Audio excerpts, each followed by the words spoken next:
Going along, passing tombstones, glancing at them as she walks. And she stops at a tombstone. Adjacent to that tombstone is a computer screen, a touch screen. And she touches the screen, and the story of the lifetime of that deceased person comes onto the screen, and she reads it.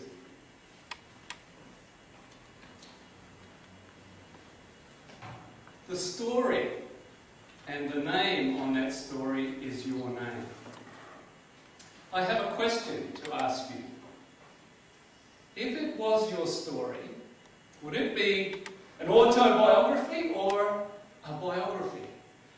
What do I mean by that? Well, an autobiography, you write with your own hand. But a biography, another person writes it for you. Something writes it for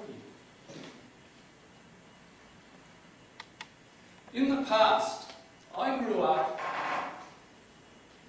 in a poor household. We were at the lower demographic. We rented houses all my life up to that time. And a lot of the time we had to move on because we couldn't afford the rent.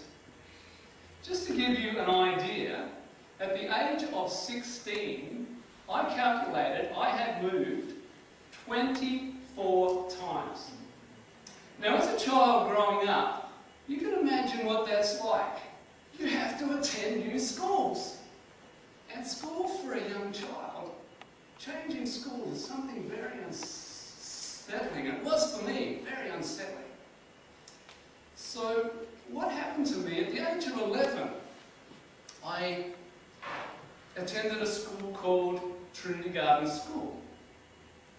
And like every parent's nightmare, I got mixed up in the wrong crowd.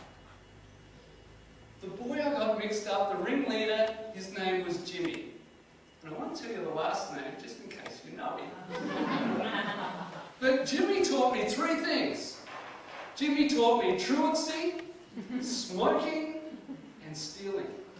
I can still remember running out of a supermarket, clutching my chest, as products are falling on the floor behind me. And most of them I didn't even want.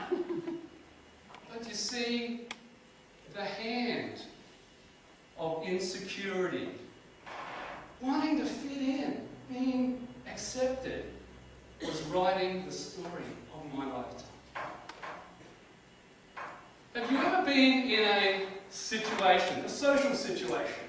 You're at a party and you see another person there who you'd like to speak to or you're attracted to.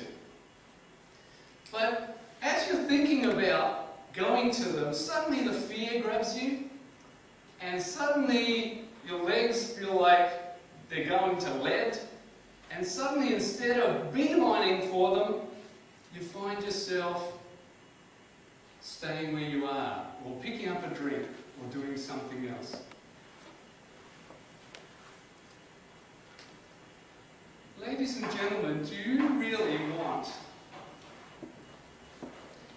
the hand of fear writing the story of your lifetime?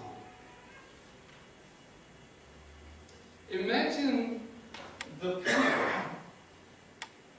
The ink in the pen is your life.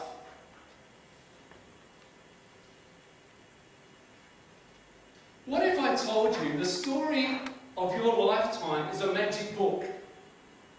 That whatever you write in that book will come to pass. What would you write?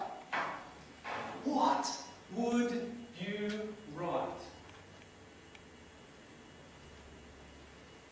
I had a friend, John, and John is a counsellor.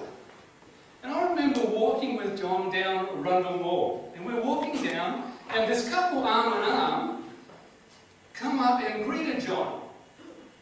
And then walked on. Before I could even say, John, who was that? Suddenly he said, do you know, that's a special couple. He said, see that man? He came to me for counselling because his relationship was in trouble. His marriage was in trouble. And he had my attention by this time. And he said, what I told him to do was treat her as though you were madly in love with her. What would you do if you were madly in love with her? And do it for the next week. So, of course, the next evening, he comes home with flowers behind his back and presents them to his wife. After the meal, instead of beelining for the television, he helped her clean up. And then he made a cup of tea, sat down with her, and asked her how her day was. The next night, he made a date for the movie and a dinner. You see, he was starting to write the story of his lifetime with his hand, what he wanted to happen. And it happened. Ladies and gentlemen, the next page of your life is blank. The ink in that pen is your life. I can't tell you what date it's going to be on that tombstone or that plaque, but I can tell you this. Your ink, your pen still has ink in it. Ladies and gentlemen, in a future time, a lady is walking past tombstones, glancing at the names. She stops. She walks up to a tombstone. A touchscreen adjacent to it has your name on it. She hits the screen and she is presented with the story of your lifetime. I have one question for you. Will it be a biography or an autobiography?